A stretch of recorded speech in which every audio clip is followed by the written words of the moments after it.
of overcoming this disease. And I want to let you guys know, and this is what we're going to talk about today, that no matter how far down the rabbit hole you are, you can overcome it, and can become the guy you've always wanted to be. So, as once again, we're greeted with Jaron here. So, Jaron, thanks for coming on again today. Hello. I would say he's officially a men of now, so we're excited to be doing a lot more stuff together in the future. And we're going to be touching on a few points today, and we're going to start with our experiences with being nice guys, how we got into it, where it came from, etc. So, Jaron, would you like to kick us off and tell us how are you a nice guy? Yeah, we can do that. Although I'd like to say that I'm still a nice guy, which we'll get into that, but not in the derogatory sense that a lot of people understand that term to mean. So I started off as a young kid, like all of us. My parents actually split when I was fairly young. So I talk about this on my channel a lot, where I was the oldest son to a single mom. So that does a lot of things where you essentially become the surrogate husband. You're trained from a very young age to serve women, to put her happiness before you. And for me, I was put in a position where I was essentially the peacekeeper or the diplomat of the family. I was the glue that had to hold everything together because things were very chaotic between my parents. When they did split, we got full custody with my mom eventually. I had to step into that role. So that's all fine and dandy, but you learn very quickly to not put yourself first. And I think that would be one of the primary definitions of what constitutes a nice guy. So fast forward to when I was getting into high school, started getting into girls. I was always into girls. I remember having crushes on girls going as far back as kindergarten. But once those hormonal systems start coming online and you start getting that urge to, okay, not only am I into girls, but I want to actively pursue them, then really all I had was that nice guy ammunition in my arsenal. And I found out very quickly that that didn't work. Again, that doesn't mean that you have to be rude, that you have to be standoffish, that you have to be just not a pleasant person to be around. But what that comes down to is that you have to learn to put yourself first. And for me, it took a long time to get to that point. And it really didn't start until I started going through kind of my transformation journey. And that brings me to today. I'm still a nice guy. I treat everyone nice. I have a rule in my head where I treat everyone at 100% until they give me reason otherwise. And they can go up. They can treat me with more respect, and then I will view them in a higher degree too. But the nice guy stuff, to get rid of that, it's more so in the sense that if I'm not getting something out of this relationship, then we really don't have a relationship. That's girls or guys. That's intimate, platonic, professional, whatever vertical of your life you're looking at. But it really comes down to, is this a reciprocal relationship? And I believe that is one of the first steps, at least that I went through, to begin to not be such a nice guy, or to not give myself so much to someone where I was getting nothing back. Mm. And that the way you put that is perfectly. It's nice guys give and give and give, and they don't understand that a relationship is reciprocal. So we're going to touch on that a little later, but I'm glad we're touching on it now, and why nice guys actually don't finish last. Because at the end of the day, like, most people don't want to hang out with the dick. And the superpower I think nice guys have is they learn how to hone that people pleasing aspect into a way that actually benefits. It is not so selfish, because being a nice guy is a sense selfish, because it's giving, giving, giving, or even sometimes taking, being nice to get something. And then what people don't realize is that, again, it's to get something. So there's manipulation behind it. And that goes pretty deep. So we won't dive too deep into that today. But I appreciate your story and you sharing that about your mom and your family. I think that's a very common story amongst people in all walks of life, right? Not even just dating, right? Coming from, you could say, quote unquote, broken households. So for me, I was adopted, and in a sense, I was, you could say, bought. So this fits the theme of today's Barbie theme, right? I was picked out from a shelf.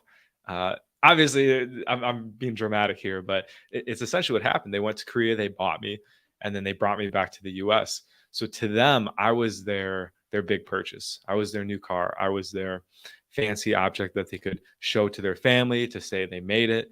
And because of that, I was like you, Jaron. I always learned how to just put my parents' needs first. I never learned that if I'm hurting or if something's going on within me, that's more important, and I have to resolve that first before being able to be available for somebody else. So after doing that and realizing that 26 years later, it's made a huge difference. And again, we're going to dive into more of that on how both of our lives have improved from stop being quote unquote nice, learning to embrace kindness a little more. So yeah, Jaren, let's go into your, let's say, teenage years, right? So as a kid, you were very, you were helpful to your mom. Let's just say that. What happened when you got into school with other kids?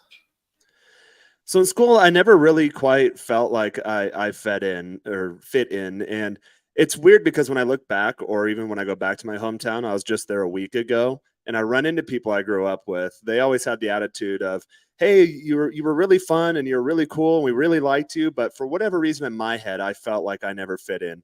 Looking back, I pretty much did. I just didn't know how to insert myself into social circles and show my value to other people. And again, it comes down to that nice guy syndrome, to where people liked me, but I was always very helpful to people. I was very, I don't want to say gifted academically, but I had very strong academic prowess. I didn't really try Mm. that hard. I never had to study, and I was always at or near the top of my class, really without much effort at all. So that was my value add, to where I would help people out with their homework. Say I wanted to hang out with my friends, or there was a guy on the baseball team who couldn't make grades. I'd go out of my way to help them because it was so easy for me. I always needed something kind of more to do academically.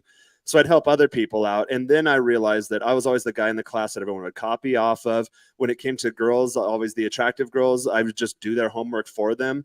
And this comes down to, we haven't presented it yet, but it comes from that No More Mr. Nice Guy book by Dr. Robert Glover, Yeah. covert contracts, where you don't Mhm. realize you're doing it at the time, but you think in your head, or maybe even at a subconscious level, that, okay, if I give, then at some point I'm going to get back. The problem is you never directly communicate those expectations. And one of my favorite sayings I have, when I had a roommate in college who noticed that I was kind of a nice guy, he used to always say, "Jaron, closed mouths don't get fed."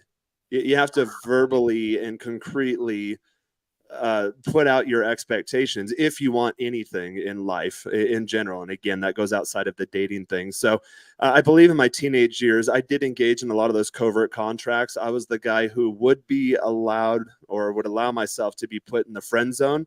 Just the expectation that, okay, well, she'll date all these losers, or she'll date all these guys that aren't good for her. Then at one point, maybe she'll get so fed up with it, she'll realize that, hey, I've been here all along and I'm the prize and I'm the best option.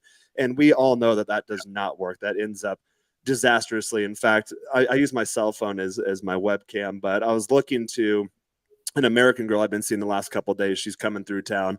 She sent me some text messages last night of one of her guy friends that all of a sudden sprung a trip on her here. And he said, "Hey, I have an Airbnb for both of us." And she was telling me, "Yeah, it only has one bed. And it's really weird. This guy's just a really good friend of mine. He's been a friend of mine for 7 years. And I don't know where this is coming from." And so a couple nights ago, she and I were kind of breaking it down, which is Oh no. apropos to this topic. And then Yeah. last night she was sending me stuff where the guy started insulting me, saying, "Oh, you're still at that douche's house." And for me, I was laughing so hard because that's stuff that I used to do. I used to do that with chicks. I'd pine after them, never communicate my expectations, never take a shot. So guys, if you're engaging girls in a new situation, a situationship, that's why we say you have to escalate. You have to do the things like Kino. You have to very clearly communicate that I want this to be something more than platonic. If you wait 7 or 8 years and then you make your shot, it's gonna freak the girl out. And in this Yeah. case, and I've been victim of this too. I've fallen into this where, oh, you're dating this guy, oh, he's a loser. That comes off as insecurity. And what happens is, not only Mm. does it push the girl away, it repulses her, but she will literally sit around and make fun of you with the guy she's banging, which is what we did last night. It was actually quite funny. But I do feel for the guy because I have been in that situation before. I've identified those behavior patterns within myself, and I've sought to correct those over the last, God, 7, 8 years now that I've been on my own personal journey. And every now and then there's still maybe nice guy behaviors that I put out there unknowingly, but you have to be really cognizant of that and realize, hey, if you're criticizing the guy that she just met and she's hooking up with, and if she's telling you about it in the first place, bro, you are in the friend zone. Mhm. Mhm. period. So 100%. so that's how it pertains to dating. That started developing during my teenage years, where I do the homework for the hot girls, and then in my relationships in my early 20s, same thing. I just give, and then think, okay, well, if I can fix this girl, if I can make her world a better place, then she'll give me exactly what I want. But the problem was I didn't know what I wanted, nor did I know how to communicate that. And going back to this example last night of the American girl who's in town, that really, although it was quite funny, it reminds me of who I used to be at one point. And a lot of guys fall into that trap. So you have to be careful with those things. Yeah, I'm having some PTSD going on right now too, man. Like, you're not alone, and I think what you said is the most important part is that you got to be communicative in what you want, and that's why when you follow dating advice, they say when you like a girl, you show intent almost immediately, as fast as possible. Going out and approaching women. Hey, I thought you looked nice, etc. Because then you're never gonna get in that. Because literally, some guys will do that. I was one of them. Go up, start a conversation, be very friendly, and then a year and a half later, oh, by the way, I liked you. She's like, what the fuck? So in college, I had this situation. It was a girl that I let get away when we were in high school, and we ended up going to the same college. She was a year younger. So I was a sophomore. She was going to be a freshman. And so I played big sophomore on campus. I'm like, yo, you should come hang out at our place. We got like, we drinking and partying all the time. And basically, I smoked her up for a whole semester. Like, we went on like our fraternity formal together. And to everyone else was like, dude, like, you're so in, bro. And I was like, yeah, bro, like, I know. But I never said, yo, I still like you, or like, I want something more. I never escalated. And then finally, at the end of the semester, I told her, I was like, hey, by the way, I have feelings for you. And she goes, you're like a brother to me. It was like that knife in the heart was it hurt, and it made me realize like, wow, everything I did up to this was incorrect. And then my roommate ended up hooking up with her. So it was just like, and I couldn't be mad because I fucked it up by not being communicative with what I wanted. And that doesn't have to be just saying, like, guys, we're not saying go out and say, yo, I want to sleep with you. Like, you have to learn game essentially. So And oh, go go ahead. ahead. Go ahead, Jen. I was going to interject real quick and mention there's two things at play, and the first one is authenticity. So you need to have a firm footing internally of who you are, how you show up in the world, where you're from, where you're going, what you want out of life, and then what you do. And again, this goes back to male or female, but in this context, it specifically refers to dating. Is that you put specific girls in specific boxes based on how they're willing to show up, and you do have to verbalize these things, or at least you have to put these things in place so girls know, okay, they don't place you in that friend category, in that nice guy category, in that pushover category. That's the first thing, is just being authentic as far as, okay, I am a man, I want a woman, I want this specific woman, I'm going to make my shot. And if it doesn't work, that's fantastic, but I'm not going to accept less than what I want. And that should be applied to any aspect in life. When we were in Europe a few weeks ago, I was with my brother, and he has pretty good game too, but we'd be walking through a train station. He'd ask me, oh, I think that girl's looking at me. And I was like, dude, go talk to her. It's like, oh, I don't know, maybe she's going to a different place. He was trying to talk himself out of the open. And I always told him, like, bro, always take your shot. Always Yep. take the shot. And the worst thing she'll do is just say no or ignore you. And guess what? We're guys. We're used to that. We're used to getting rejected. That kind of Yeah. comes with part of the territory of being a man. You get told no a lot more than you get told yes. But guess what? Once you get that yes that you really wanted, the no's really don't matter.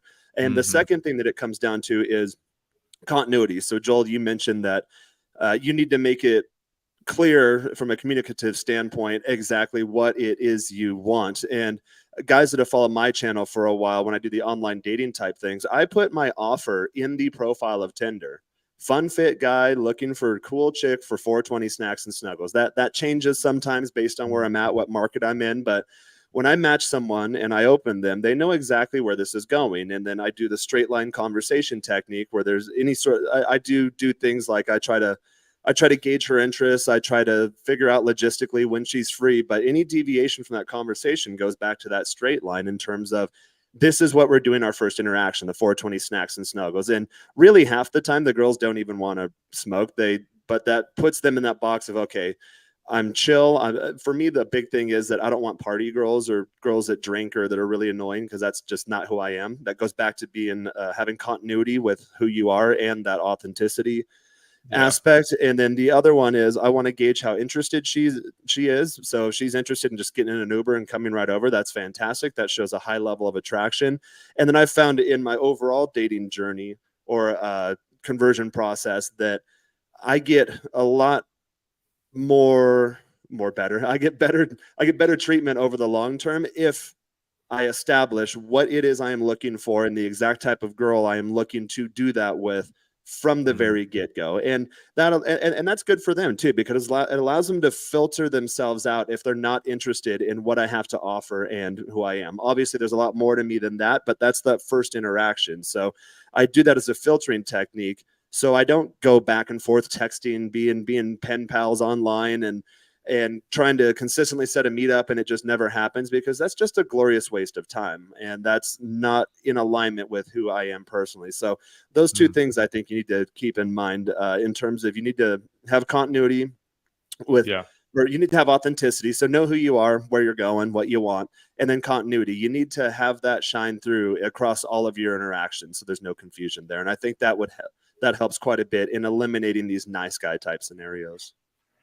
Absolutely, man. And it's a journey for every guy to figure out what it is within that makes him tick. For me, if some of you know, I have a YouTube channel, Sobriety University, where I talk about addiction and quitting, getting sober. So that's been my journey. So I find that nightclubs and trying to do night game doesn't work best for me. And I've had this where I've gone out, like even last night, I was dancing with girls, but like just something within me was just like, like this doesn't feel right. And I listened to that. And so I went home instead of continue to chase women for 3 hours. For me, day game is the best because I can just be in my natural environment, go out, be going to the grocery store, talk to girls like that, and then develop potentially a relationship, like a longer term thing. I'm just somebody that likes kind of that more intimate, deep connection. I'm not great at like the pump and dump stuff, and that's just me. And sometimes I wish I was like some other guys that can do that, but at this point, I've had to accept it, and it's yeah, it's been a journey, and I know though that when I do meet girls, that I'm being authentic, and then I'm not going to come across as the nice guy. And if I do a little bit, like Jaren says, of course I have that tendency still within. They pick it up and they're like, nah, because girls are really good at sensing that. They have a good nice guy radar. So I always say that was instrumental in me at leveling up my game. Is once I realized that, one, learn how to feel my emotions, learn how to express them properly. Your emotions actually flow through you, so don't repress them, don't put them down in your stomach. Allow them to flow through you. For guys, there's different avenues you can do for that. For my more aggressive emotions, gym is fantastic for that. Just work out daily. It doesn't matter what you do, get that aggression out. And then for any of those melancholic, sad, kind of negative, sappy type emotions, music. I let that out through mm, music. And I'll literally do it in front of my girls. And they're like, wow, there's a lot of emotion there, because usually I'm pretty stoic in my day to day life. I'm usually even killed and chill. So when I show them that side of me, and that's when I realized when I serenade girls, and they love the serenades down here in Mexico, the girls can actually feel my emotion, and it's very, very powerful for them. So if you're walking around and you think in your head, okay, I've got my day game scripts, I'm going to open this, I'm going to escalate here, here's what I'm going to do, and you're following a format, but at your core you feel like you're off, you're just kind of off kilter, then she will yeah. feel that emotion. And you'll wonder why. This happened to me a couple of days in Europe where I just wasn't quite feeling it, but I'd go and Mm. approach girls and they'd look at me like, what? And it goes back to that continuity comment where, okay, on the surface, I'm presenting myself this person, but she can feel that I'm just slightly off in the moment, and it's very Wow. off-putting for them. So another thing you need to keep in mind. It is. I had just had that realization about a week and a half ago where I finally accept, like, I'm just going to approach nines and tens for me, my nines and tens. And what happened is I was going up to like girls I didn't think were that attractive because I thought covertly that because I didn't think they were that good looking, they would be more willing to sleep with me. And of course, they'd be like, whoa, like they had that same energy that you were just sharing about, Jaron, where they could sense that something wasn't right. And as soon as I committed, I'm like, yo, I'm just going to approach the girls I find absolutely beautiful. Like four in a row, just gave me their number. They responded when I texted them, set up dates. And it was just like, because I was finally in alignment. and being honest with myself that I want to date girls that I think are super attractive. So it's crazy. It's just, and of course, it worked out the best for me because now I'm being more true to myself, and they could sense that too. So yeah, I think that's a great message for this section here is just to be 100% authentic and learn to be 100% authentic if you haven't yet, and it's going to translate. So before we dive into the next section, we got a bunch of comments that rolled in, so let's go through those. Good. I was going to King say, Nick, clear those out. yeah. What's up, Nick? Thanks for hopping on, brother. Salute. And we got Suedo Science going up as a blue pill white knight. So embarrassing when you finally figure out how it works. Oh yeah, man. That's how I found Jaren, was through Rich Cooper's channel. And I was having some moments where I'm just like, oh, those cringe moments. So I'm with you, man. And that's fine if you start there too. I was thinking the other day, Yeah. this is, I haven't put this thought out before, so it might sound ridiculous, but alphas aren't born, they're crafted. You don't have like a Chuck Norris baby just boom burst out of the womb and come onto the scene and he's fighting off ninjas or whatever. That kid, from a young age, you have to craft yourself into that person. So if you do, it's like Joel's the addiction specialist. It's like any addiction. Once you realize you have a problem, then you can begin to solve the problem. So if you realize, hey, I'm kind of blue pillish, I'm kind of being a white knight here, I'm being Captain Sava 304, so you don't want to do those things. But if you identify that in yourself, that's a good starting point because you can begin to fix that. And don't be ashamed of that. I was like that too growing up, and it was you learn some painful lessons really quick, and then you start to overcome those things. I love that. Don't be ashamed, because that's the most painful part, is that shame that comes up, knowing that, oh, I shouldn't be doing this, but I still am. So fantastic message. Don't be ashamed. We got our homie, what's with Barbie? So yeah, why Clickbait. did we clickbait? The Barbie movie just came out. I'm in Warsaw, and they have these pink convertibles just lined up on the street, and there's just hundreds of girls just taking pictures for their They're all IGs. dressed in pink too, right? Here, All dressed all in the pink. girls are dressed in Yeah, pink. yeah. Doesn't matter what age they are. Like senoras are dressed in pink. Oh. I've mentioned this before. Some of the senoras down here are pretty hot, so I don't mind. Nice. That's funny. Okay. Let's see. We got our homie, Contrarian. I mean, Expatriate. Yep. Expatriate. Cool. Thanks for coming on, man. I have feelings for you. That's very feminine. I suggest hugging her, giving her a back massage, seeing kisses. That's masculine. Yeah, I was saying, like, don't say I have feelings for you. Like, yeah, don't say that. By the way, I really have feelings.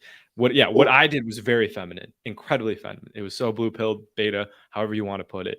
It was, or I would say gamma, because beta is actually not, the beta term isn't actually correct.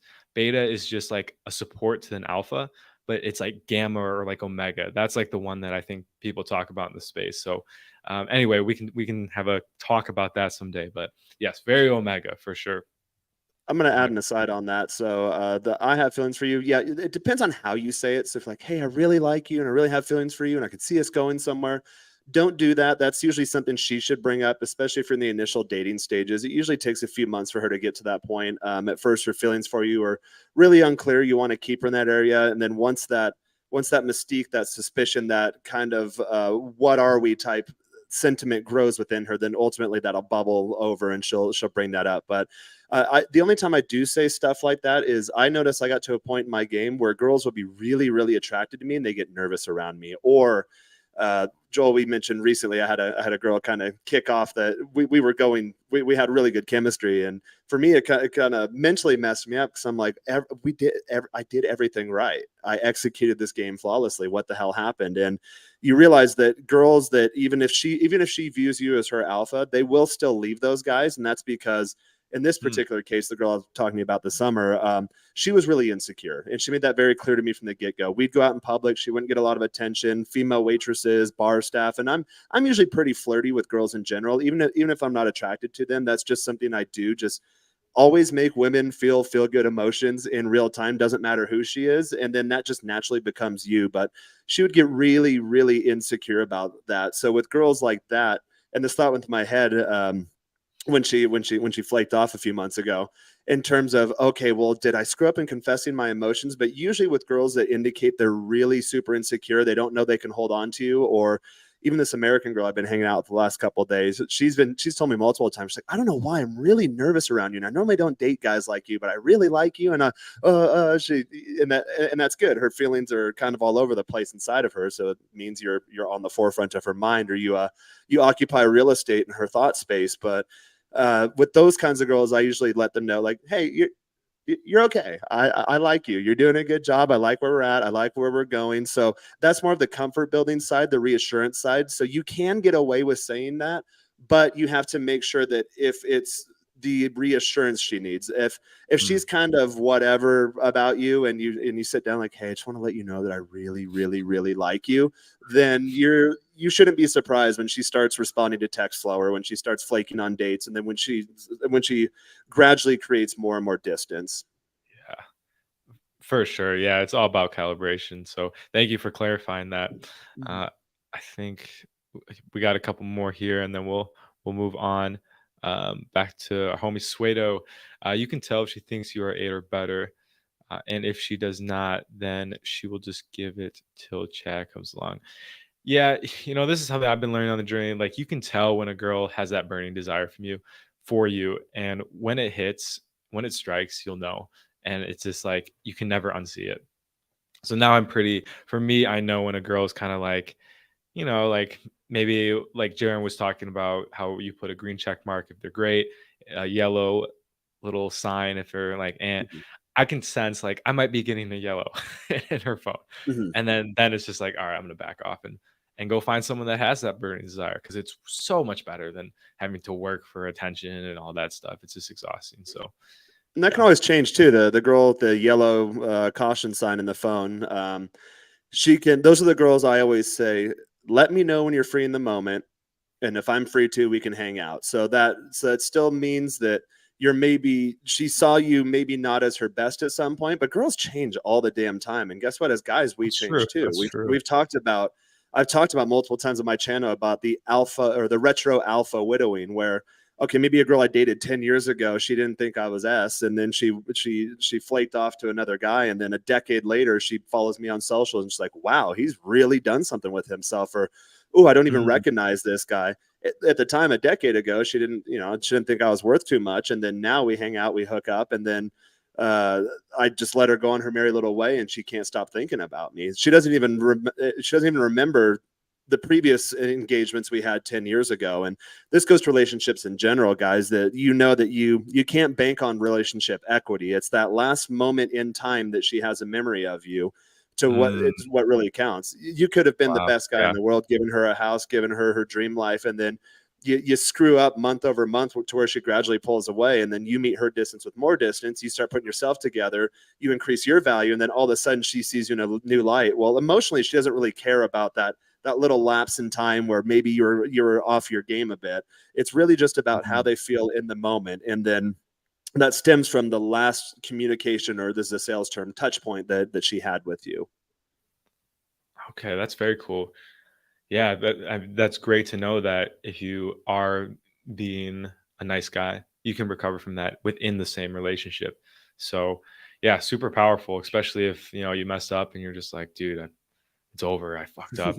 That's kind of my mindset sometimes. So it's good. Yeah, you can hop back on your masculine frame, Yep. regain her support You, and stuff, you and may then never see her again, but she may come through. You'll be surprised, especially when you do volume at this. That's why I keep the girl still stored in the phone, because I will get random text messages and who the hell's this? And you look at the conversation thread. It's a girl you hung out with 2 years ago, and then she left you on red. You maybe tried to reach out again to set a date again. Okay, two attempts at setting a date. She ignored you. Well, she's buried way down in the archive of my phone, and then all of a sudden she hits you up. I had a girl hit me up yesterday. Hey, were you walking down such and such street? Like, yeah, I was coming home from the gym. What's up? She's like, oh, I think I saw you. She's like, are you free? Are you free to hang out this week? She's like, you looked really good. Okay, cool. I haven't talked to that girl in God knows how long.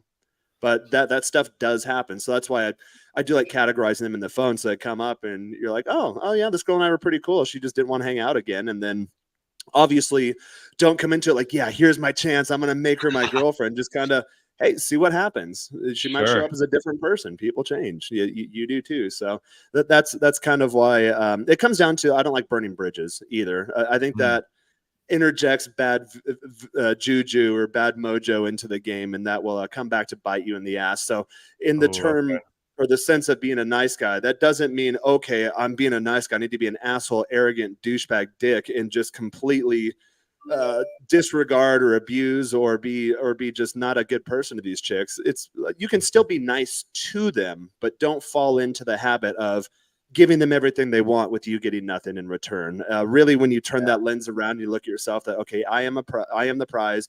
Assume attraction. Assume you already have the girl, and then put that energy out there. And if she reciprocates, fantastic. She can come further into your fold. And if she doesn't, meet her distance with more distance. mm-hmm.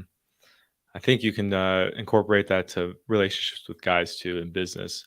You don't want to be, you don't want to be the guy that's just always giving and giving in business relationships as well. You want to make sure that you're getting something out of it too, and that takes vetting and learning how to pick people to work with that are going to fill your sails instead of fill the boat with water. So I think we'll move on from this section here. There's a few things we wanted to touch on for the rest of the stream, and that is going to be how can men stop being nice guys. So practical tips. We've been kind of interjecting things here and there. There's a few important points I wanted to touch on. The first being understanding kindness, so genuine kindness versus nice. And we touched on this a little bit in the stream earlier, where nice is more there's manipulation, there's wanting to get something out of it. Where kindness is genuine, it's authentic, it's doing something for someone because you actually want to. So, Jaron, any thoughts on that and how you differentiate the two? Yeah, that's a good point to make. So if you're being kind from a disingenuine standpoint, then that's going to go back to you not being authentic and you not having continuity in that area of your life. And people notice that. You see all the time with social media influencers or public personalities or folks like, hey, I helped this old lady across the street, or, oh, I donated this charity. Everyone look at me, look at me, look at me. It's like, okay, you didn't really do it for you. You probably did it for a tax write-off. Then now you're trying to get clout. You're trying to gain clout off of it. So yeah, it was a kind act. It was a kind gesture, but really, did you do it out of the goodness of your heart? People that know me personally, I do very kind thing for people that I can't get anything in return from. I'm not going to put it out there publicly because again, that goes against like, hey, look at me, look at this good deed I did. But I do that all the time. People that really can't serve me in any way, and I don't necessarily go out of my way to do it. But if I'm in my day-to-day life and I see an opportunity that takes no extra time off my hands to, hey, I can do a good deed for this person, or I could do something here that could help this person out, or an opportunity comes up that it's not necessarily for me, but I know the perfect guy or girl for that, then I'll go ahead and facilitate that introduction. So I'd say that's just being genuinely kind. For me, I don't even really I have this thought in my head sometimes, like when I donate to charity, like, is it truly altruistic or is it because it makes me feel good? And there is like the tax write-off purpose.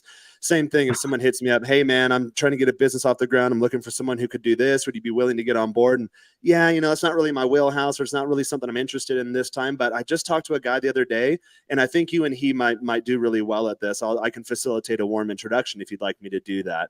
It's not necessarily altruistic, although it comes off as being altruistic. It's more so that, okay, I'm an energy guy, so if I can put good energy out there, if I can help people out without me getting nothing in return, then at some point that will come back to me. And I have seen that to be true in my life. And again, that may be conflicting with the point I made earlier in the stream where, okay, you don't want to just give without any expectation of getting. But sometimes in those types of situations, I don't mind giving because I know it will come back around, especially in my professional network. I love that. Yeah, it's hard, like, because there is no perfect answer. It's not black or white. Giving does feel good. So sometimes I have that question too. I'm like, I really like doing this. Is this like more like a selfish thing? And it's like, I think that goes back to your original point, Jaron, where it's like uh, giving out of kindness and not being nice is doing it like it's reciprocal. So when you give, a good way to tell if you're giving out of niceness is when you start to get angry. Like, fuck, I gotta go help Yeah. Betty move. It's like, fuck, I'd rather not be doing Yeah, I this. got to Or do Katie's homework again. God, why can't she get this? Yeah. what a slut. So yeah, very cool. Guys, comment down below if you can understand that or have any other introductions on that. because it's something that's helped me a lot throughout this journey. So, second point is going to be embracing the part that wants to connect with others. Because I think there's this part where it's like, yo, I shouldn't want to, I'm a man. I shouldn't want to connect and feel happiness around other people. Like I'm on my stoic journey, right? And when I finally accepted, like, yo, I just want to have fun with people and like enjoy my time. Like I stopped feeling just like kind of, pathetic for wanting to reach out to people, etc. So any thoughts on that one, Jaron? That one's a little Yeah, life has a lot more color to it when you're surrounded with others, I think. And I'm I'm naturally an introvert. I spend a lot of time by myself. So if you do find yourself in that category, I learned a few years ago. Actually, I was living in Texas, and one of my weightlifting buddies, I had a lot of negative self talk, and I didn't realize I'd do it, and I'd verbalize it, and people around me would be like, "Dude, what the hell are you doing?" So let's say I'm going for a new PR and I fail. Oh, damn it, Jaron! Oh, you're never gonna get it right. And I'd say these things out loud, and then eventually one of my weightlifting buddies, he asked me, he's like, "Dude." He's like, "Why do you talk that way?" I was like, "Well, what are you talking about?" And he said, "Listen to the way you talk about yourself to yourself. If you talk to me that way, I would never hang out with you again. You don't talk to me that way. You don't talk to any of the other guys in the group that way, but you talk to yourself that way." So from that moment, that was kind of a light bulb. I didn't even realize I was doing it. So I had to work on, I say, making myself my own best friend. So a lot of Mm, people think I'm crazy when I'm brainstorming, especially. I'll be pacing around the house and I'll be talking out loud and having conversations with myself. But I think that's a healthy thing, because even if I get in really dire or dangerous type situations, I know I can trust upon myself and I have a good relationship with myself. Now, once you get that down, then you want to share it with other people. It's like, okay, Jaron, me, myself, and I, we're all good friends. We love each other, but kind of want to share that with someone else. And maybe for, if that's the context of a relationship, or just dating, short-term fling type things, or when it comes to your friend group, your social group, that you want to have some solid guys in your corner too, because then you can amplify that energy. So I'd say that's a, mhm. a good starting point for more of the introverted type guys. Or maybe, I know I fell into this camp too, where I got really good at the dating side of things, and then realized after a while that you get to a point where you realize, okay, a lot of these girls are the same. You kind of run them through the same sequences. If I say this, this is the outcome. If she says this, here's what I say here. And it gets kind of boring after a while. And you get to Mm, the point where there's a meetup we went to a couple years ago in Miami, and you get some of the newer guys, and they're like, "Oh, Jaron, yeah, let's go game, let's go game." And I tell them, "Bro, I'm here to game dudes. I want to meet real estate investors and fintech bros and guys that can help push me forward in my professional life. The girl thing, I've got kind of down, and yeah, it's fun for the moment, but usually there's not a lot more value they can add in other buckets of your life outside of that relationship type bucket." okay. So yeah, yeah. In terms of connecting with guys too, like make sure you can add value to that too. And sometimes everyone's just going to be on different parts of the journey. So I think that's an important aspect to remember. So yeah, cool. So the next part here is acceptance that it's part of you. Being a nice guy, you have this struggle going on, and then work on forgiving yourself. Because I know a lot of my suffering has come from thinking I shouldn't be where I'm at. I should be further along, or dang, like all my like I'm talking to Jaron here and he's not a nice guy anymore. Why am I being a nice guy? Fuck. And just like you said, that was so powerful about the way you talk to yourself. If you were to talk to your friend like that, they might punch you. They literally might punch you in the face. You're like, fuck this guy. So making sure you can start to develop that healthy relationship within is going to be super helpful. So I think, let's say you are somebody that is pushing themselves to go out, but you're just not really enjoying it. And you realize you need some internal work, right? Take some time off, do some inner work, start meditation, journaling. Maybe are there some addictions you're dealing with? Try to get free of those, which again, you can come over to my channel for that, and really just work on yourself, because once you are your best friend, you're right. It just, people start to see you differently and treat you differently because they like you, because you like you. So, Jaron, has there been any instances in your life where you've had to work on forgiving yourself for things you were doing, behaviors you were doing? Yeah, I mentioned this the other day. There's there's certain things I've done to people in the past where I didn't even realize why I did it in the moment. For example, when I was younger, I'm the oldest sibling. So one of my younger brothers, in elementary school, we'd have to walk home, and we lived out in the country, so it was a pretty long walk. And I remember, well, here's nice guy stuff. My next door neighbor, I had a crush on her when I was in 5th grade, and we'd be walking home, and I would make my brother, who was 2 years younger than me in grade school, walk 100 feet behind me. And I remember he really hated it. And at one point we were kind of making fun of him, and he was just crying. And I don't know why I did that. I probably, looking back, did it to try to impress the girl, which, guess what? Even if we're 10 years old, that does not impress women. When you belittle other people or you put them down, especially if it's your own blood. So even telling the story now, I feel terrible for having done that, but I was 10 years old. I don't even know why I did it. I mean, I was there, but in that situation, that's unfathomable. I just spent a month backpacking the Mediterranean with that same brother. I would never do that to him. We watched shoulder by shoulder like we were the shit, and we own the place. That's our relationship now. But looking back, for things like that, yeah, you do have to forgive yourself and realize that, okay, well, I was going through a tough time. My parents were going through a divorce. I had a lot of pressure put on me to be kind of the leader of the family while they were fighting with each other. They were never home. We were latchkey kids. So I need to forgive myself for doing that and for having done that to my brother. And then also a big part of my self-improvement journey was, I talk about this with the weight loss topics, where my identity used to be an obese person because I was obese growing up, and then I lost all the weight, and that identity still carried with me for a while. And I'd always say things like, okay, Jaron, kill the fat kid, kill the inner fat kid, got to get rid of the inner fat kid. And then I still kind of struggled mentally. I had a lot of anxiety about my weight and my physique and my physical appearance. And then things got really, really easy for me. There was a phase where I looked almost like a fitness model, and I did some fitness photo shoots where I didn't change anything. I already knew how to diet. I already knew how to train. I knew from a technical and tactical standpoint what to do, but I changed the self-talk from, okay, do everything you can to kill the fat kid, to, okay, now it's time to feed the fat kid. So I do intermittent fasting. Yeah. So at the end of the night, everything's dialed in. I always hit my macros. I do the most healthiest available food option at any given time for like my refeeding windows, which is usually just one meal a day for me. But I mentally change that self-talk to, okay, you have to shed this identity. You have to get rid of this former fat kid identity and realize that you are the former fat kid, that you still have the inner fat kid, and you have to feed the inner fat kid. So yes, there's a degree of forgiveness, but I also believe there's a degree of incorporation. And you'll hear me use terms the way I view other people as kind of the same model I use for myself internally. You'll hear me say that person's fully integrated, that there's different sides of them they have online.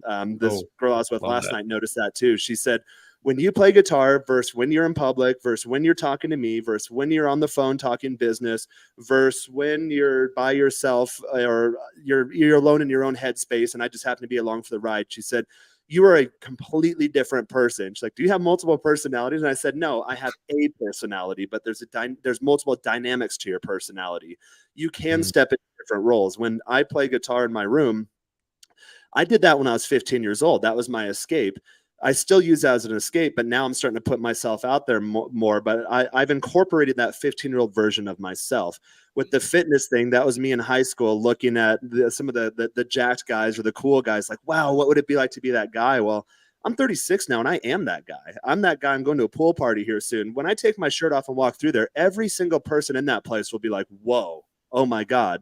So you have to integrate that side of yourself, that I wasn't that guy before. I am that guy now. Here's how I came to that place in that specific aspect of my life. But yeah, for again, another one, I was always pissed at my parents for the fact that I was fat. My dad is a bodybuilder. My mom was a fitness model. They know how to diet and they know how to train. There is zero excuse for having fat kids. And guys, if you're out there and you have fat kids, you are abusing your children. I know we live in this body positivity culture, but this is a topic I'm very excited about and that I get emotional about, because these things live with them forever. So keep that in mind. So I came from that internal mental framework to, like, now I'm the guy.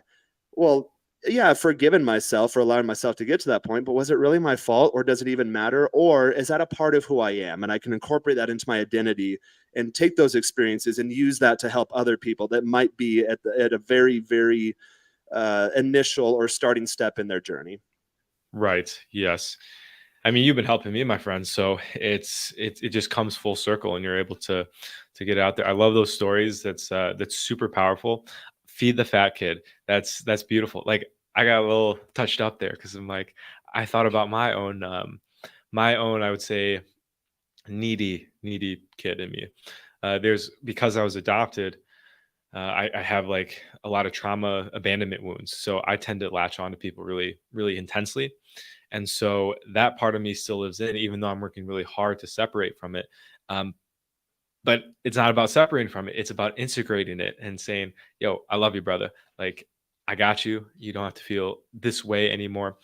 So I'm working on that right now as well with dating. Like I definitely I got sober in 2022, so I took the last basically 7 years of just focusing, going in monk mode, like hard monk mode, getting rid of all this stuff, going to tons of recovery meetings, and so girls were just like at the bottom of my thought process. And now that I'm getting out there, it's been a little over a year since I started my like I guess say dating journey. I've had a lot of success, and part of me gets angry with myself because I'm making very basic mistakes. I'd say very obvious mistakes, and often they ruin the relationship with the person I'm wanting to connect with. And in hindsight, I'm like, oh, like this is makes perfect sense. This is obvious, right? So what I have to go through right now is learning to forgive the part of me that never went out there, never had the courage to talk to girls because, like we talked about earlier, I wanted to covertly sneak into the bedroom, but that never works. So now that I'm doing it overtly, I have to have peace for myself and acceptance that this is where I am on my journey. And then a year or 2 years down the line, I'm gonna look back and just be like, holy shit, things have been so much different.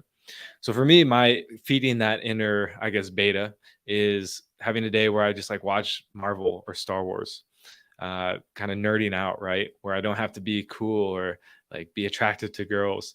And I can just kind of have that like peace. And then I go back out the next day or the next couple of days, and I get to turn that part on of me that does like love women and this is like excited to date and stuff. So I like it. It's balancing the two, and sometimes I forget that. So I really appreciate the reminder that you got to nurture those parts that are hurting. And here's a good activity for that. And I actually got this off of, I don't remember, one of those woo woo channels. I think it was Teal Swan, which you guys will probably laugh at Nice. me, but I don't care whose mouth it comes out of. I'm looking for specific information and I will get what I need to solve whatever problem I've sought out to solve. So that Yeah. is just as a disclaimer there, she's super woo woo, but she has some good stuff. And this one of Teal these Swan is dope. activities, She's yeah, like I the got one of Red these Bull of activities. spirituality. Seriously. Yeah, so I got one of these activities from her. You should ideally get like in a deeper meditative state and identify a moment where whatever's afflicting you, where you can put yourself back in that moment. So for me, the nice guy syndrome largely stemmed from my parents splitting when I was a really young kid. My job, and they didn't communicate this to me. My job, I felt, was to be the peacekeeper of the family. That I have to keep this family intact and integrated, and I unfairly put the weight of the world upon my shoulders as a very young kid. And I remember there were nights where I would be laying in bed by myself as a very young kid and not not needing my parents to give me guidance, but just needing them to give a shit. Just laying there like, okay, I'm doing this all myself. Like, just show me you care. And I learned from a very young age that they didn't, and I learned to accept that, and that became a part of my identity. That Jaron, no one cares about you. That can be uplifting, but it can be tragic too. Like, okay, no one cares about you. The world, you have the world at your fingertips. You can do whatever you want. But also, when shit hits the fan, you're on your own. You have to learn how to trust yourself. So, I Mhm. took myself back into one of those moments when my parents had recently physically split. They lived in different states, so I was at my dad's house, and it was really rainy and stormy one night. I think there were tornado warnings, and it was super loud. And I think my dad was drinking, and he was fighting with my grandma or something like that. Just a really chaotic environment. And I was laying there like, feeling that anxiety, that weight of the world on my shoulders. So I put myself back into that moment in my physical adult body in the deep meditative state and was able to feel it. So a lot of guys, when you have that anxiety, you have that depression, these are emotions that you've shoved down in there that you've repressed, and you have to bring them to the surface. You have to live them out. You have to let them flow through you. And in this case, of this situation, it's something weird I did mentally where my adult self, my more mature, put together, integrated adult self stepped into that situation and gave my child self exactly what I needed that I never got at that point. So adult Jaron came, I was feeling physically in my body, kid Jaron, who was, oh my God, weights on my shoulders. Like, I just need someone to step in and say they give a fuck and you got this and it's okay. Well, my adult, higher conscious version of me stepped in and did that. And then it framed that memory. I still have it. I'm telling you right now, but I'm feeling good just saying the story. It reframed that memory, and then I locked it back down there in there as far as I was never alone. I always had myself. I always had my Mm. higher self guiding me. I always knew everything was going to be okay. Okay, lock that back away in place of what I had before, and then just go about your day to day life and see what happens. And guess what? You have more than one memory like that. You've got a bunch of them like that. Yeah. Oh man, I got goosebumps, man.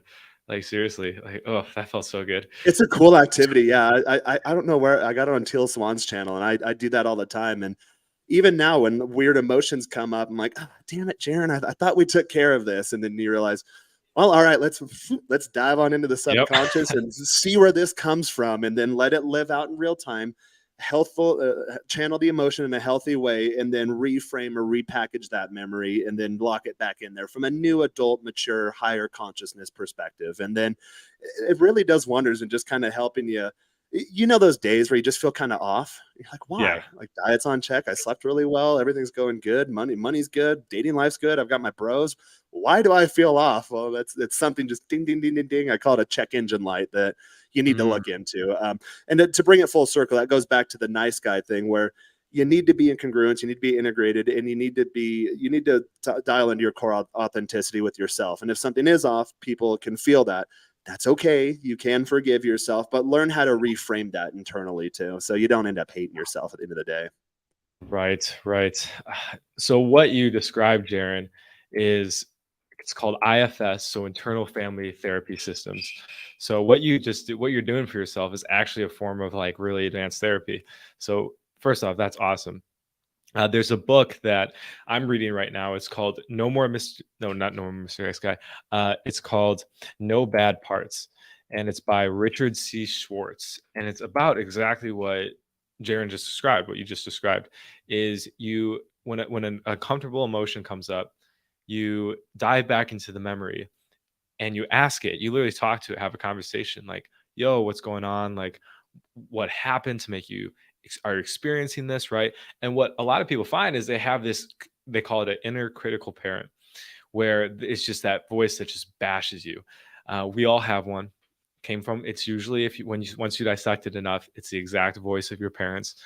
And once you realize that, okay, that inner critical parent is just a hurt part of me, I'm the parent here, and I can talk to that part and calm it down, make sure it's not, because all it wants is to keep us safe. So the reason it came on is because at some point in our childhood or growing up, it got threatened through a big event. Like divorce is a big trigger usually, a death, maybe like something traumatic happened, and so that part steps in to protect every other part, but it doesn't stop protecting, and then that manifests into later down the line.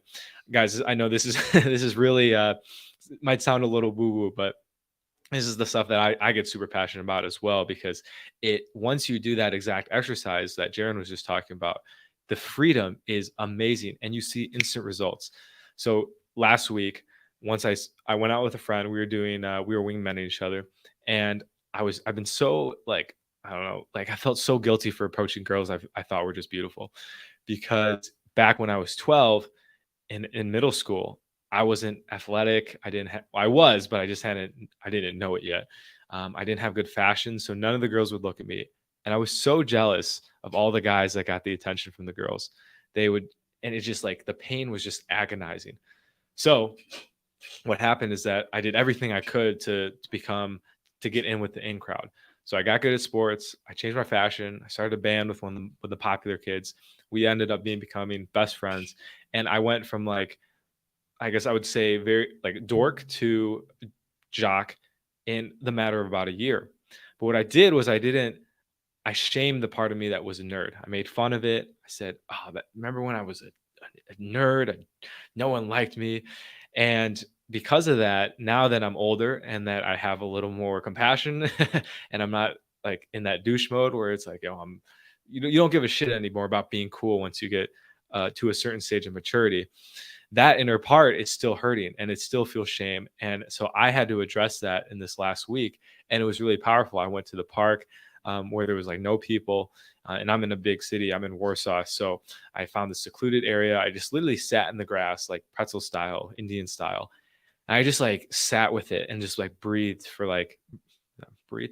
I I was breathing deeply for, gosh, maybe like half hour or something. I just let all that come up, let the sadness come up because there was sadness, guys. It's not it's masculine to feel sadness. You don't want to cry in front of your girl, as we know, but when you're by yourself and if you feel sadness, let it come up. Like there's no shame in that. And once I let that sadness up, I had that experience. I slept like a baby. I went out the next day and I just started approaching just beautiful women and it was working. And I was like, dude, this is insane. It's absolutely nuts. You'll notice too, I used to tell myself that story also. So when I started getting really good at game, my initial goal was okay, do volume, get your notch count up as fast as possible, and you can do that. You can. I used to call it the always alpha all the time approach, and I took that approach, and then it got to the point where okay, I can attract girls initially, I can sleep with them very quickly, and it gets to the point where you come across one or two or three where you're like, oh, I really like this girl, and then she bounces on you. She flakes out. You're like, what the hell? I did all the game right. And that happened to me Right. like 3 or 4 years ago now. So I talked to Paul Benjamin, Apex Mindset. He's more advanced too. So I talked to, there's not a lot of advanced guys in this space. Like, yeah, they're entertaining, but there's not a lot of guys like, hey, I have a problem, but it's a good problem. I have too many options. How do I filter these down? How do I, like, do I even want to be in the game? Do I want to get out of the game? What does that look like? I've been in the, so he's good at higher, kind of more advanced issues. So I got to the one where I identified that I was being always alpha all the time. And it was this idealized version of myself I created that really wasn't me. So I'll get guys on my channel say all the time in the comments, like, well, Jaren's not that alpha. I'm just like, okay, well, how do you define that? I live my life exactly on my terms. And anything that I conjure up as an image in my head, I can manifest into reality within a year. So what is alpha? Men create. We are made in the image of the creator. Like, I'm doing exactly that. That's my definition. But your definition, if it's, oh, I'm going to get in a bar fight or I'm going to AMOG all the guys in the room, like, to me, you're not alpha. You're actually a loser. You're actually very, very bottom of the barrel in terms of a man. In fact, I don't even see you as a man if you're an adult and you're walking around beating your chest. That is ridiculous for people like me. So depends on your definition. But I had conjured up, being newer to these types of spaces, this image in my head that I have to be this always alpha all the time, put out this macho bravado, beat my chest and AMOG guys. And turns out that yes, that does get you laid, but the women usually have buyer's remorse. So that's where you'll get the Me Too things. That's where you get the accusations. That's where she'll sleep with you and be like, oh my God, I can't believe I did this. This guy's such an asshole. He's such a POS. Oh, I can't believe that. And then me is like the nice guy, the core, the nerdy guy is like, hey, I actually like this girl. Why is this thing not moving forward? So one of the biggest game revelations for me was, and it was very, very scary at the time, that I, being a nerd too and being the former fat kid, is I had to bring down that veil and then show my true self to girls. And usually I do protect myself. I don't do that until we kind of start getting to know each other, or I'll give her glimpses of that. But I've found that when I started doing that, when I just show them my true core, authentic, integrated self, they fall in love with me. And it happens very, very quickly. And these are conversations I have to have with my mentors now in terms of, hey, I have the superpower. Not only can I bed the girl, but they fall in love with me. And I feel like that's a big responsibility. I know this sounds super beta, but I don't care. I'm a human being, and my goal is to transcend in this life. So I'm kind of at a different level there than a lot of other people starting in the space. And that's fine. I'm 8 years into my journey now. You'll get there eventually. But for me, it's like, okay, this girl's in love with me. I own her emotions. I own her soul. She's given me her physical body, her brain, her emotions, her soul. Like, she's mine.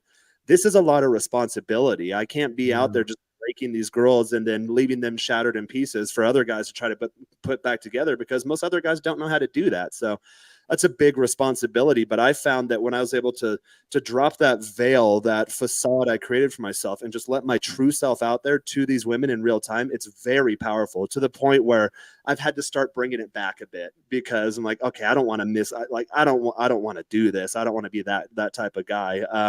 But now I'm at the point where they're just new tools I have in my toolkit that I can pick and choose. What type of relationship do I want here? A lot of guys, I know I have female followers too, and a lot of them think this stuff is terrible. But if you really think about it, this is a point I'm trying to get to where not all girls necessarily want relationships either. There are girls that sometimes just want a good, fun fling. Like this girl I've been seeing the last couple of days. She's only in town for a week. We know it's just a fun fling type thing, which is probably why her guy friend in the friend zone is driving himself nuts. Oh, you're hanging out with that guy. Oh, you just met him and you're hooking up with him all weekend. Like that guy just doesn't get it. Like, yes, for me, it'd be weird if she didn't hook up with me all weekend, because I literally know in my head, if you go out here and try to find someone else, you're not going to find someone at my level. And this girl, guys, your girls will give you really good feedback too. Once you learn how to drop that veil and actually have a real human conversation with them, they will give you powerful feedback, which will really drive your game forward, and just all areas in life, for that matter. And this girl said something like, "Hey, I just got out of a long-term relationship. She works in the medical field, so she didn't have any time off for a while. And she said, hey, I came down here. I saw you. I don't know why. I just had to have you. I would normally never give a guy like you the time of day. You presented yourself as this pretty boy, kind of playboy type guy. She's like, I don't know why. I just had to have you. We hooked up really, really quick within minutes of her coming over. And then she told me that, hey, I kind of had some regret, but she spent the night that first night. So I started doing this with girls too. You hear a lot of guys say, oh, you got to pump and dump them. I let my girls stay the night because it builds that comfort. So they don't get that buyer's remorse. So they can see that, okay, yeah, I was really, really attracted to this guy, but also he's a good guy. He's a guy I'd like to keep around. So in the morning, we got up, watched the sunrise. I'm a sucker for sunsets and sunrises. This girl is too. She's from California. So when you live in California, you realize they're majestic. It just becomes a part of who you are. So we had a coffee, watched the sunrise, and had a really good conversation. Started getting into like, hey, you know what? I was actually in that situation where you're at before, where you're in a transitional period. You're trying to figure yourself out. Do you want to go out in the world? Do you want to leave everything behind? You know, you're just out of a long-term relationship. You have to find your new identity. Do you even know what that looks like? It's been you and he for the last 8 years. So we had really good conversation. And then after the fact, she told me, she's like, wow, you know, I really thought I'd never see you again. But after having like actual conversations with you, she's like, I really like you as a person. She's like, I still think you're hot and you drive me wild. She's like, but I like you as a person. So there's a reason she's been hitting me back up and coming over. And don't be afraid to get into that. Now, if you start from that aspect, like, hey, let me solve all your problems, and then maybe it'll lead to physical intimacy. I think that's where a lot of nice guys get it wrong. So, and I even told this girl, and I put myself out there as this person. There's a reason my Tinder profile is all shirtless, six-pack pics, and me in situations where I'm dominating socially, because you have to have that initial physical attraction to that spark. They call it app Tinder, for example. So guys, pay attention to language. The answers to your universe are literally in front of your fucking eyes. So they call it Tinder.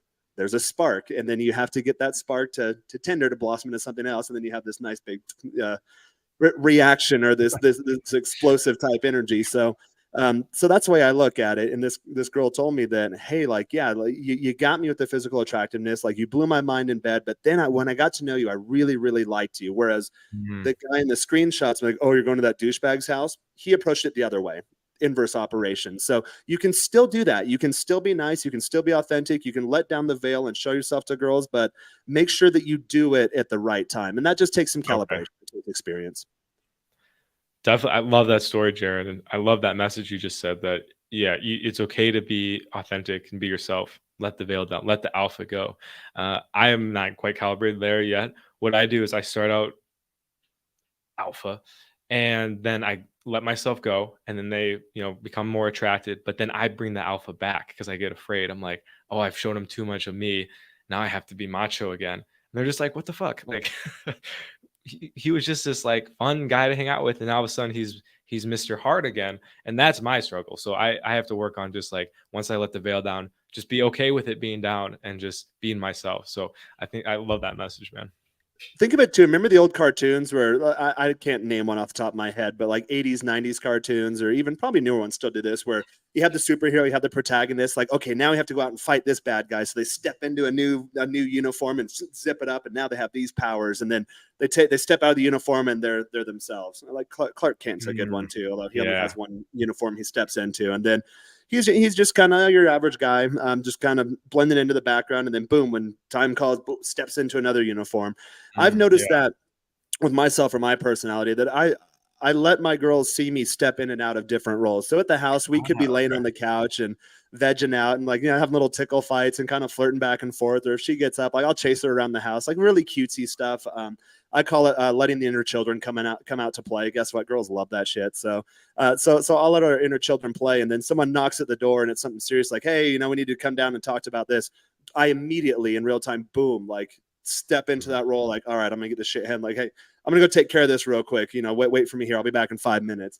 Come up, get it handled. Hey, what was that? Oh, nothing you need to worry about. And then boom, go right back into the inner child play.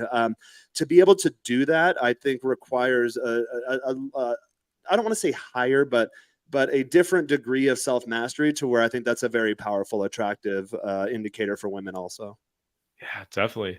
It's 100%, man. And we'll do another podcast on this eventually about being more authentic within dating, because we could talk about this for hours, and this is really important. This is what we kind of are wanting to bring in with Men and Now, is to say that, yeah, you don't have to be an alpha Chad all the time. You can be a fun human being, right? I think that's the most important part. I'm gonna have to step into the alpha Chad role here in a couple hours for this That's pool party.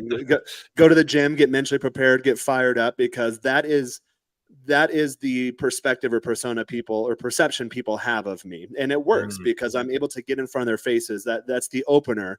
And then as they get to know me, they get to see the other layers of my personality. Whereas I'm really just kind of more chill. I'm an introvert. I spend most of my time at home writing, researching, working with you guys, playing guitar, doing music stuff. I'm not the woo woo woo woo, the woo woo guy. Mhm. But when I go out in public, especially in these large social events that I get invited to all the time, that is the persona I put out there, or that is the perception people have of me, whether it's true or not. So I step into that role to be able to bring them in. Very cool. Very cool. So this is perfect. You got your chill, spiritual stuff in right now. Got to talk about your inner children, and now you're gonna do the opposite. So, guys, we have about 10 more minutes left. We're gonna keep this one kind of medium today. Not gonna go hour and a half, but we're gonna go a little past an hour. There's one more point we're gonna talk on, which I think is very important, and we'll do it brief so we can wrap up here. Again, appreciate anyone who's come on today. Like, appreciate your support in the comments and just like chiming in. That's awesome. I think we have 4 channels right now streaming to this channel. So I think in the actual like view, there's going to be 4 different channels saying the exact same thing.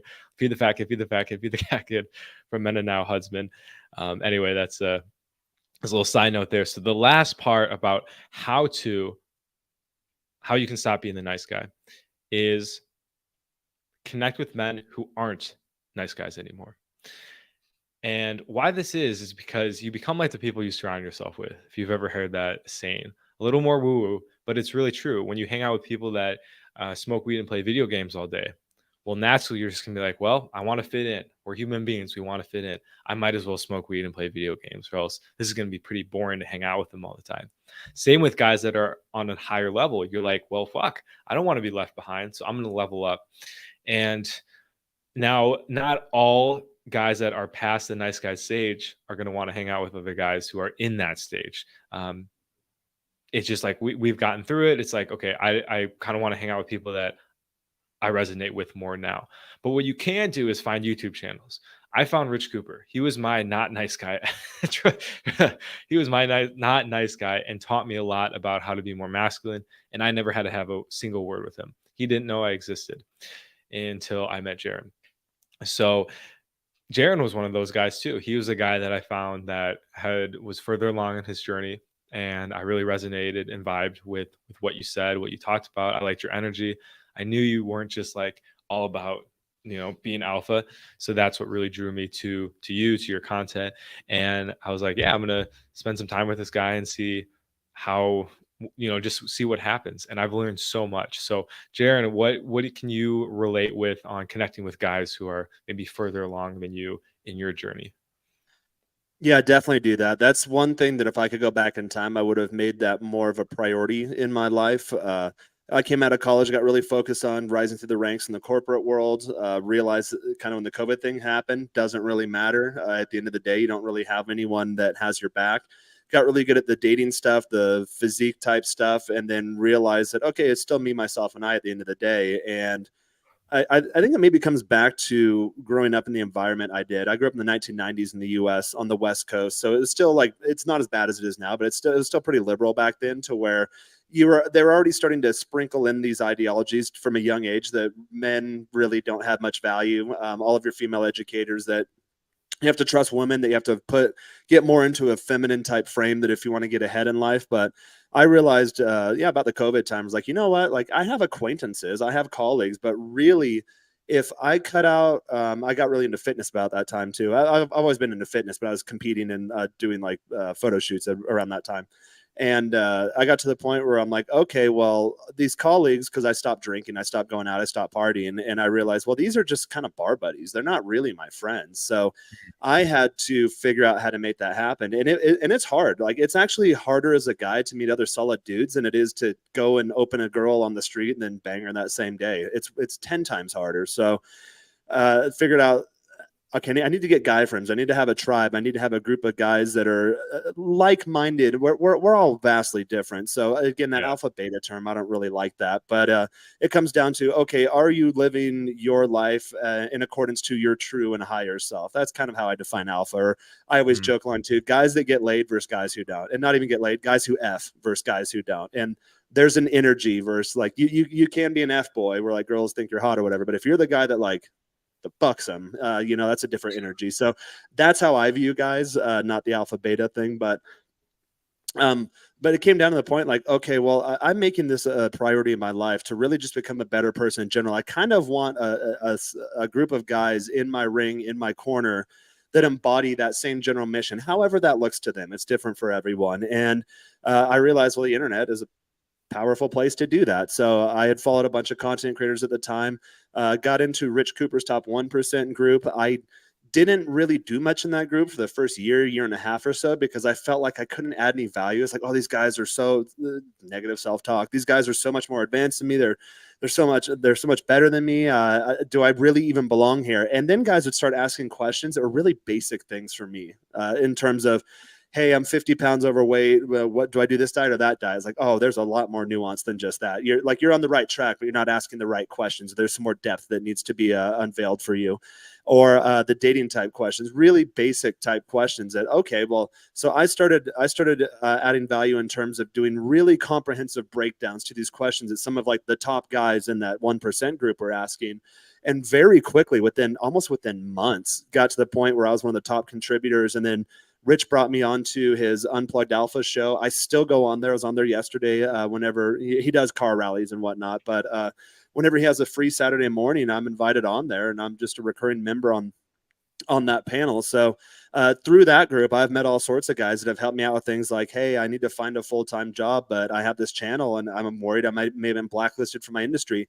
How do I go about that? Okay, what does your job search funnel look like? Okay, well, let's do this. In the 15-minute interview, let's lead with that.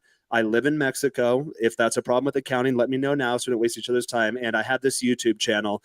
A lot of the stuff people might find controversial, but if you really dive into the content, it's not. It's kind of like no duh, no shit type stuff. So if you're the type of company that does not do well with honesty and people being direct and being to the point and not worrying about ruffling some feathers just to make sure the truth gets out there, then I don't think it's a cultural fit. So once we changed that was a 3-hour conversation I had with a guy in the top 1% group. Once I changed that up, boom, started getting offers. And so you have these types of conversations. That same guy, because reciprocity is huge, he asked me like, hey, the hormone thing, the TRT thing, I think I might be off. I'm training right. I'm sleeping right. The diet's locked in. I was a former fat kid. Maybe that has something to do with my hormones not being there. Where do I get started on that? So I walked him through that process. And so you start creating these deeper relationships. And again, that core unifying factor of we are just trying to be the best versions of ourselves we can. Through that relationship with Rich, he decided to launch the top 10% group, which is kind of an entry level to the top 1%. Top 1% at time of publishing this, it's something like $4,000 a year, which is that's a pretty hefty price point for guys that are just starting out. Top 10% is $1,000 one-time fee, and then we do the same stuff. So I've had guys come in, hey, bro, I'm 100 pounds overweight, smoke 2 packs of cigarettes a day and drink 12 beers just to go to bed. It's like, you know what? I've been there before. I know exactly how to stop doing that.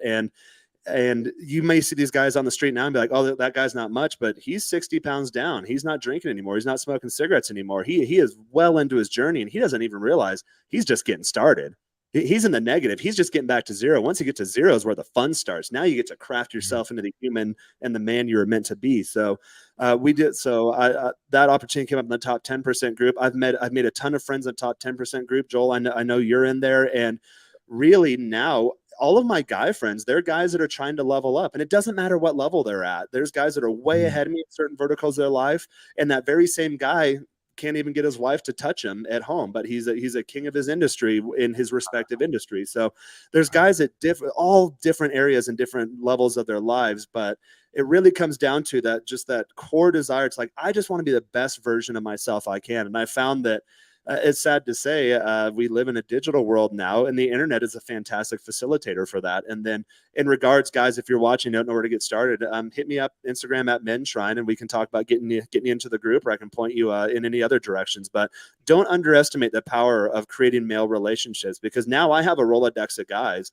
that I can call pretty much with anything I need. And not only for me, again, going back to that niceness versus altruism comment from earlier in the stream, but someone hits me up, hey man, I'm having trouble with this, I really need it. And I'll say, I'm not probably the best person to guide you on that, because I've never done that before. I've never had that issue in my life, but I know a guy who is that is his bread and butter. That is his areas of expertise.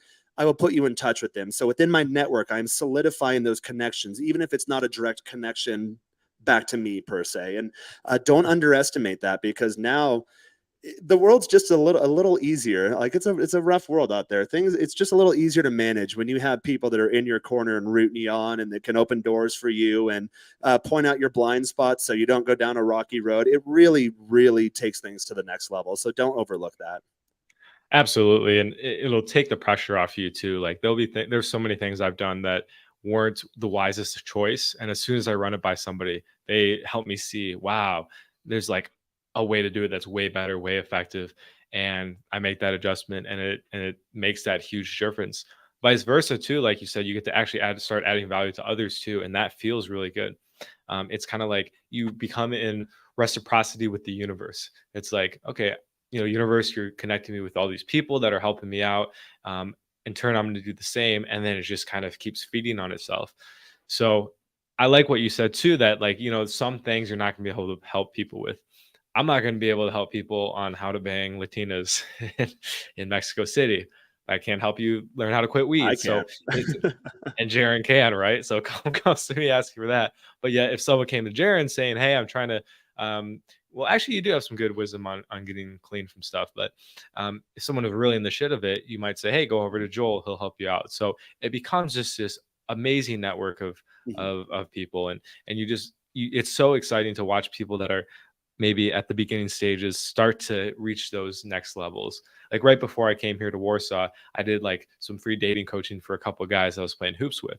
And they were good looking guys too, but they had no idea how to text. They were like over texting, smiley faces all the time. Yeah. And I just like, we tweaked a few things. It took like an hour, and the guy had like 3 dates with the girl. And I'm just like, it just felt so good to know that like the mistakes I made, he doesn't have to make anymore. So it's just a beautiful process. Any more thoughts on that, Jaron? No, I think you succinctly summed it all up. Cool. Awesome, guys. Yeah. So again, thank you for coming in today. I really appreciate you watching, commenting, subscribing. Jaron, thanks for coming on as always. Thanks for You're having me. official men of now. Yeah. Yes, did it. Part of the network, the bro work. See, bro, Do you look know? at that.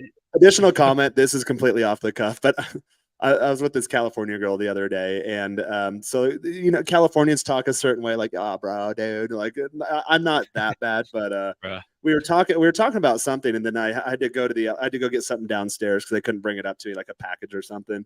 And I was coming up in the elevator. The word came into my head, bromos, like bromosexual, like guys that are so broy you can't tell if like there's maybe something more there. Oh, you know what it was? I'm learning a George Michael song right now. So we watched the Wham documentary. I'm like, oh, like those guys were total bromos. Okay. We're such bromos. New word, yeah. Add that to the Yeah. Urban Dictionary there. Completely Bromance, unrelated to bro. anything, but yeah, it just gave me a laugh. It just popped It in my kind of head. is. Like, that's funny. If someone tunes into this live stream right as you said that and they saw the Barbie theme, they'd be Oh like, God, yeah. "These guys You know what? total That brings it bromos." all home. That does it. Yeah, awesome. Yeah, like All right, Jaron and Joel, a couple bromos. Oh, good. No, Yep. uh, we're so yeah, bromos for life. Seek romance. One of my favorite songs from Avicii. Anyway, we're Uh, we're gonna we're gonna part ways here. Jan, where can people find you? They want to yeah, connect. go to Instagram at Men Shrine. I'm separating the guys that follow me for a while. I'm separating my personal brand from my actual brand, or my personal accounts from my actual brand. So menshrine.com, you'll get I'm going on a bunch of new channels. I'm collaborating with a bunch of new people. There'll be a lot more content coming out. So sign up there. You'll be getting stuff daily. And it'll be more these types of topics, whereas on my personal stuff, you get like me and my family and guitar stuff. So I'm gonna keep me separate from online me. So go to menshrine.com. I do one-on-one coaching. I have a bunch of new premium products that are being developed. Check out menshrine.com. I've got new features and functionality being built into that site. And top 10% group. If you're looking for a network of like-minded men looking to level up in all areas of love and life by building lives worth living and loving, well, that's where you want to go. Reach out to me at menshrine on Instagram, and that's where you can get in touch with me directly. Awesome. Thank you, brother. For me, you guys can connect with me at my Instagram, IG Jolie Henry. I'm starting to work on creating a better Instagram, and it's actually making a huge difference. Starting to get women reach out to me in the DMs, reach out to me, and it's just like, whoa, like Jaron was right. If you make a cool Instagram, stuff works. So being humbled again. Also, Sobriety University on YouTube. I talk about quitting addictions to marijuana, drugs, alcohol, porn, which is a big one, even certain foods. Jared and I both had a love for food. I'll just say that. So Yeah. still have it, but there's ways to manage it. So you guys can connect with me there. And then lastly, Men of Now. So Huds was not able to join us today. But as you know, if you see the channel, he's on quite regularly. Amazing guy to connect with as well. You can reach out to him on his YouTube channel, The Hudsman, or on his Instagram, The Hudsman. And yeah, we're going to continue to make content. We're bringing on experts in the industry, awesome guys, create awesome bromances, and we're going to take this to the moon, baby. So come back next time. We're going to have a nice show, I think, on fashion and how to level up your fashion as a man. So stay tuned for that. Oh, awesome. Yep. Also, I always forget that for my channel, like, subscribe, share, ring the Yeah. notification bell, enable all Yes, notifications yes. for your channel, leave comments, get involved in the chat, pass this on to your friends. That's how we grow this thing. I always forget to say Absolutely. that on my channel, so I Yeah. want to make Right. sure we didn't miss it. Cool. Thanks, man. Yeah, and guys, yep, Jaron, tons of videos coming on his channel, so stay tuned. And other than that, guys, have a great one. Talk to you soon. Peace.